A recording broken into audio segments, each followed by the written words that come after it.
मी doctor rakhi आपल्याला बुधवारी काय करायचं हे सांगण्यासाठी आले आहे. पापमोचन एकादशी आपण कालच साजरी केली आहे आणि आज आपण पुन्हा एकादशी साजरी करतो आहे. ती आहे भागवत एकादशी. हा जो आठवडा आहे ना, अतिशय महत्त्वाचा आठवडा आहे, कारण 30 तारखेपासून तर नवीन वर्ष सुरू होणार आहे हिंदू कॅलेंडरप्रमाणे. आणि हे जे आठवड्याचे दिवस आहेत फार महत्त्वाचे आहेत. त्यामध्ये 29 तारखेला होणाऱ्या ग्रहांची उथलपुथल, त्याच शनी अमावस्या आणि मीन राशीतला होणारा बदल किंवा कर्क राशीतला होणारा बदल, मेष राशीचा होणारा बदल आणि इतर ग्रहांना त्याचा मिळणारा इफेक्ट अतिशय वेगळा असणार आहे. वातावरण तापतं आहे, खूप ॲक्सिडेंट्स होत आहेत, खूप अशा घटना घडतात, भांडणं होतात आपसमध्ये, नकोसं करतात आणि त्याच्यात वातावरण खूप गरम झालं आहे की विचारू नका.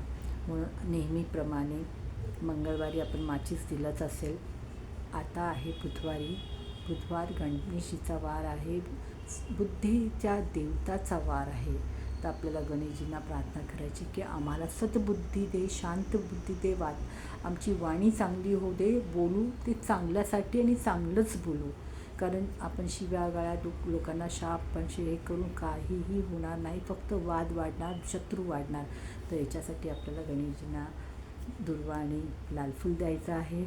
त्यांना आवडता खोबरं आणि गूळचा नैवेद्य दाखवा. जर तुम्हाला असं वाटतं तर वेळ आहे आणि करू शकता तर पंचामृताने तुम्ही त्यांना अभिषेक करा.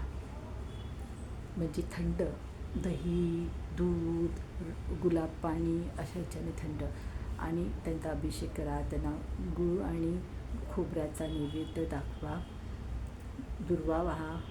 त्याचप्रमाणे आपल्याला बुधवार जरी असला तर शिवभक्ती करायला विसरायचं नाही आहे. तर शिवाला पण तुम्ही दूध अर्पण करा, सफेद तीळ वाहा, सफेद फुलं वाहा, बेलाचं पान मिळालं तर ते वाहा आणि त्यांनासुद्धा गूळ आणि खोबऱ्याचा नैवेद्य दाखवा. हे आपल्या मनासाठी, आपल्यासाठी करायचं आहे, कारण आपल्या परिवाराचे संरक्षण आपणच केलं पाहिजे. त्याचप्रमाणे कुलदेवता आहे, सरस्वती माता आहे, त्यांनाही आपल्याला सफेद फूल, गजरा, हळद कुंकू व्हायचं आहे. तांदूळ व्हायचे आहेत, अख्खे तांदूळ घ्यायचे आणि व्हायचे. पक्ष्यांनाही तुम्हाला तांदूळ देता येईल किंवा हिरवे मूग तुम्ही पक्ष्यांना द्या. गणेशजींना जर खोबरं गूळ नाही मिळालं तर तुम्ही हिरवे मूग असतात त्याचेसुद्धा तुम्ही प्रसाद देऊ शकता. तर अशा प्रकारे तुम्ही वातावरणामध्ये थंडावा आणण्यासाठी हिरवे कपडे घाला, सफेद कपडे शांततेसाठी घाला. उपवास करा, जर तुम्हाला जमलं तर पांढरा उपवास करा, पांढऱ्या वस्तू खा.